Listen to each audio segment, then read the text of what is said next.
So hey guys, Myra Harris, your Pampered Chef here, and I have a little setup. It may be a little late in the day if you've made a whole lot of hamburger patties today for your 4th of July festivities, or for any gathering that you have friends and family coming over. I wanted to show you a couple of ways that I do that. This is our burger and slider press, and it has the side that's for the burgers. It also has a little insert that you can snap on there. You can flip this part over and do the sliders. And it is silicone, so it's going to help those release. But here's one of my favorite tips. Just take a little bit of saran wrap, cling wrap, whatever you want to call it, the annoying stuff that it is, and line that so that you have it. Makes it easier. Let me tilt y'all down here a little bit more. And for those of you who don't like to touch the raw ground beef, then I use our scooper here. Let's scoot y'all a little closer so you can see what else is going on here. So I've used a knife to open that up. Use your wrap, and then you can put a couple of scoops in here. When you're making burgers, you want to do about 80-20. You don't want to do the super extra lean. Why? Because you want to have a juicy, delicious burger, right? So that's the way to do that. So you can scoop in however much you want. You can portion control it. The wrap goes back over it, and then you push down with this, and it's going to make the dimple in the center of the burger, which helps it to cook very evenly. Okay, so we have a nice, even, fabulous burger. I have waxed paper. You could also use parchment paper laid out and ready to accept all those burgers, so that when you have those made, you have a place for them to go. When you're getting ready to cook your burgers, you definitely want to give the meat a few minutes to get closer to room temperature, because if you don't and you put that super cold beef onto the super hot grill, it's going to take longer for the insides to cook, so you're going to have charred outsides and not so done insides. So that's one way to help it cook evenly, is to let it come to room temperature.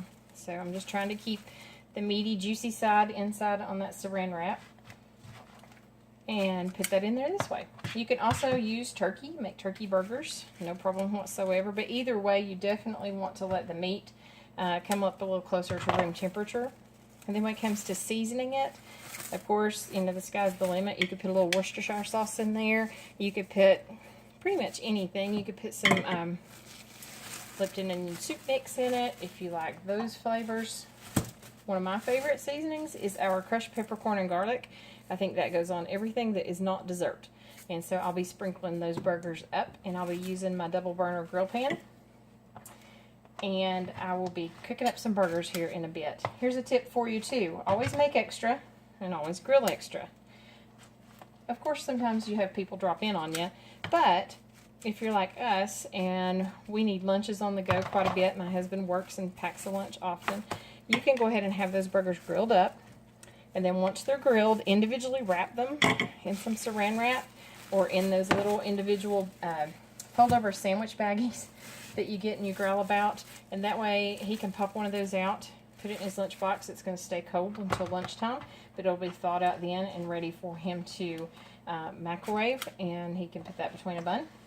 Call it done. Instead of going through the drive-thru for a burger, he can just hit our freezer up for a burger, and that works really, really well.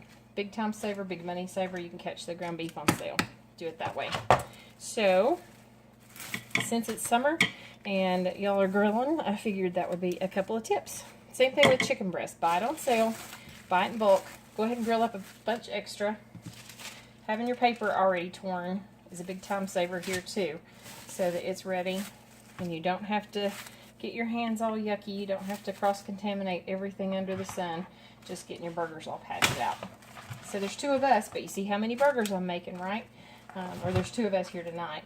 And so I'm going to have extra burgers ready to rock and roll. Grab a bun or grab some bread, and we will have excellent lunches for days ahead. You could also crumble up a cooked up burger, use it for toppings on pizza. You could turn around and make a taco out of it, because like I said, crushed peppercorn and garlic goes on everything that's not a dessert. So I hope that is a couple of burger making, grilling quick tips for you all.